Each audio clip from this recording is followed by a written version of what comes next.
Yo les gars, comment ça va? On se retrouve aujourd'hui pour un nouveau tuto. Aujourd'hui ce n'est pas vraiment un tour de magie complet, mais c'est plutôt l'explication d'un effet qui ressemble à ça. Donc on a ici le set de trèfle, et avec un mouvement particulier, on va la transformer en valet de cœur. Donc cet effet-là a été effectué par David Blaine dans son premier show télévisé, dans son deuxième show télévisé, pardon, qui s'appelle Magic Man, et je vous mets un extrait tout de suite. That was next to the ace.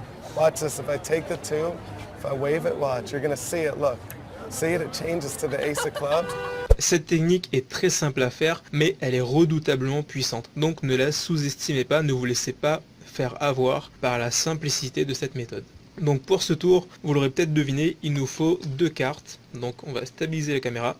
Il nous faut deux cartes, une que l'on va mettre tout simplement dans le dos de l'autre. Donc c'est cette configuration là qu'on va avoir. Et par exemple, si vous avez un spectateur qui sélectionne le valet de cœur, et c'est le seul valet de cœur du jeu ici, eh bien vous pouvez lui dire de placer sa carte au milieu du paquet, à n'importe quel endroit.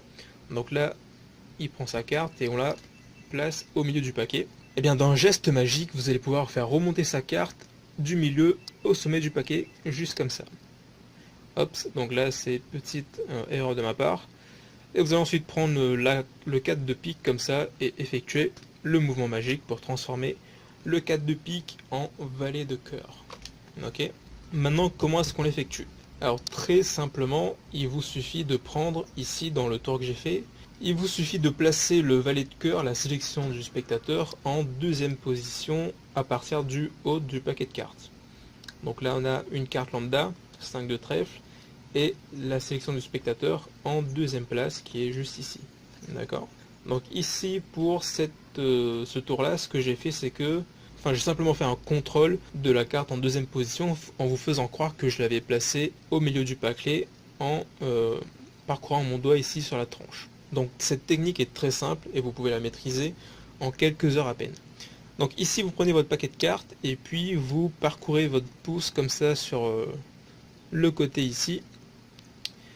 Et quand votre pouce est vers le milieu du paquet, vous allez simplement ramener votre main droite et prendre uniquement la première carte du jeu. D'accord? Donc là c'est uniquement une carte. Et en combinant les deux mouvements, on a l'illusion que vous avez pris en fait à peu près la moitié du paquet. Mais en réalité vous avez uniquement une carte ici. Et donc là vous demandez au spectateur de remettre sa carte au milieu du paquet. Et quand vous ramenez votre main comme ça, avec votre pouce, vous allez lever à peu près la moitié du paquet de cartes. Et donc vous ramenez votre main, votre pouce lève à peu près la moitié du paquet de cartes, ce qui va vous permettre de déposer les cartes ici en dribblant. En gros c'est en lâchant progressivement les cartes comme ça sur le paquet. Et là vous avez réussi l'opération de positionnement du valet de cœur en deuxième position en partant du haut du paquet. Et donc là, à part celle-là, le tour est quasiment déjà fait. Vous allez faire croire au spectateur que vous allez déplacer sa carte du milieu au sommet du paquet en un geste magique, claquement de doigts, ou bien en passant votre main comme ça, ou bien c'est le spectateur qui claque ses doigts, comme vous voulez. Et là vous prenez uniquement la première carte du jeu, qui n'est pas la carte du spectateur, qui est juste ici en deuxième position. Et donc là il va vous dire que ce n'est pas sa carte, et vous allez faire un petit peu l'acteur en disant « Oh zut, bah j'ai raté le truc, enfin attends t'inquiète pas, je vais rectifier le machin. » Ok d'accord, du coup regarde, alors je prends le 5 de trèfle, ok, et là ce que vous allez faire c'est que vous placez votre pouce, alors je vais peut-être refaire le geste, quand vous montrez le 5 de trèfle au spectateur, vous la retirez du paquet, et pendant qu'il vous dit que c'est pas vraiment sa carte, ce que votre main gauche va faire c'est que vous allez faire un break en dessous de la sélection du spectateur, donc qui est le valet de cœur. Et pour faire ça, vous poussez simplement la première carte vers la droite et vous la ramenez vers la gauche, et pendant que vous ramenez la carte vers la gauche, vous allez ici maintenir l'espace, le break, entre la première carte et le reste du paquet avec votre petit doigt. Donc on appelle ça un break. Donc là, il vous a dit que c'était pas la bonne carte, vous ramenez sa carte, enfin la mauvaise carte, sur le dessus du paquet, et quand vous la reprenez, et bien là vous prenez les deux cartes, d'accord? Donc vous vous retrouvez avec le 5 de trèfle face vers le haut, et la sélection du spectateur face vers le bas. Et donc vous prenez la carte entre le pouce ici et le majeur, d'accord?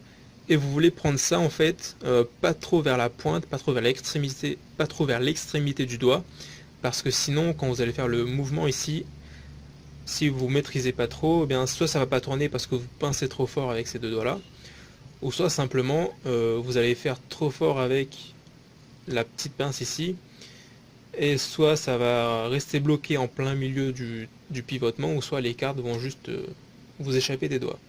Donc pour débuter, je vous recommande de placer la pointe ici au niveau de à peu près à 2 cm de l'extrémité du pouce.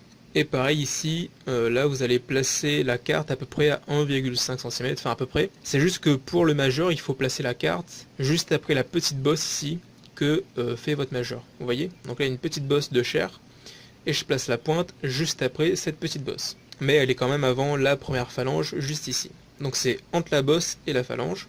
Donc une fois dans cette configuration, vous allez ici venir avec la main gauche, placer votre pouce dans le coin supérieur droite, à côté du 5 et du trèfle, à côté de la valeur, et le majeur, là-bas, également à côté de la valeur inférieure de la carte. Et donc vous allez venir ici pincer les 4 extrémités de la carte. Donc ici, ces deux extrémités-là, il ne faut pas trop pincer trop fort, pour permettre le pivot de la carte, d'accord? Donc là, une fois dans cette configuration, vous pincez avec la main gauche, et ce que vous allez faire, c'est que vous allez pincer plus fort avec le majeur en bas là, ce qui va permettre d'effectuer la rotation quand vous allez lâcher le pouce. Ça va permettre d'effectuer cette rotation là, d'accord? Donc là, si on fait ça à vitesse normale, ça va donner boum. Donc là, j'ai raté. Wow! Donc là, si on fait ça à vitesse normale, ça va donner boum, ça. Donc là j'ai des cartes un peu vieilles, du coup ça s'est un peu séparé, ici le double c'est un peu séparé, et puis vu que je m'entraîne uniquement avec ces deux là depuis tout à l'heure, elles se sont un peu abîmées. Donc je vais reprendre deux autres doubles ici, un peu plus neuf. Donc valet de trèfle, et derrière, boum, c'est le 3 de carreau, qui est également signé. Donc ça c'est un truc bonus que vous pouvez faire également, c'est de faire signer la carte au spectateur, afin que l'effet soit encore plus puissant. Donc là je vais reprendre cette petite technique, et pour vous entraîner, ce que vous pouvez faire, c'est uniquement de prendre deux cartes, de les mettre dos à dos, et de vous entraîner sans le paquet dans la main gauche, et vous vous entraînez comme ça en mettant bien la pointe ici entre la petite bosse et la première phalange, et ici pareil entre la petite bosse du doigt ici, boum, et la première phalange.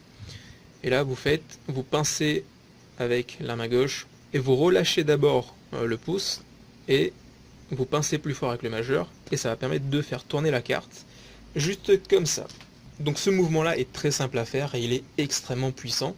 Entraînez-vous bien, ça fait partie des techniques de base à absolument connaître si vous voulez devenir un excellent magicien. En passant pour ce type de tour, c'est mieux d'avoir des cartes plutôt souples. Si vous avez des cartes trop rigides, ça va être un peu plus délicat à effectuer. Pour les types de cartes, je vous recommande les bicycles, donc ça c'est des classiques en tour de magie, que vous pouvez trouver sur le site Big Magie. Ils sont pas très chers, ils sont à 3 €. Et moi je prends uniquement les bicycles mandolin back, enfin à l'anglais c'est mandolin back, qui je trouve sont beaucoup plus durables que les bicycles classiques avec le dos, avec les bicyclettes comme ça. Donc ici on a un mandolin, j'y tiens un mandolin. Et donc vous pouvez trouver ces cartes sur le site bigmagie.com, j'ai mis un lien en bas dans la description. Et vous pouvez utiliser mon code parrain qui va vous donner un bon de réduction de 10% pour les premiers achats. Je vous dis ça parce que je viens de passer une commande chez eux, et dans des futures vidéos j'ai effectué un test, une revue, un avis en fait de paquets de cartes que je vais recevoir, pour vous permettre de savoir quel paquet de cartes prendre pour les tours de magie et quel paquet de cartes éviter pour les tours de magie. Donc sur ce, ça va être tout pour cette vidéo là. Entraînez-vous bien à faire ce petit mouvement là, à bien caler les cartes entre vos doigts, et n'hésitez pas à tester les positions selon ce que vous ressentez, si c'est possible ou pas de faire aux extrémités, faites plutôt vers l'intérieur, mais si vous préférez faire ça vers l'extrémité et que vous réussissez le mouvement, eh bien faites-le aux extrémités. L'important c'est de tester et de savoir quel move est fait pour vous, d'accord, quelle position est fait pour vous. Donc sur ce, c'est tout pour cette vidéo, on se retrouve dans la prochaine, et d'ici là, exigez le meilleur. Ciao.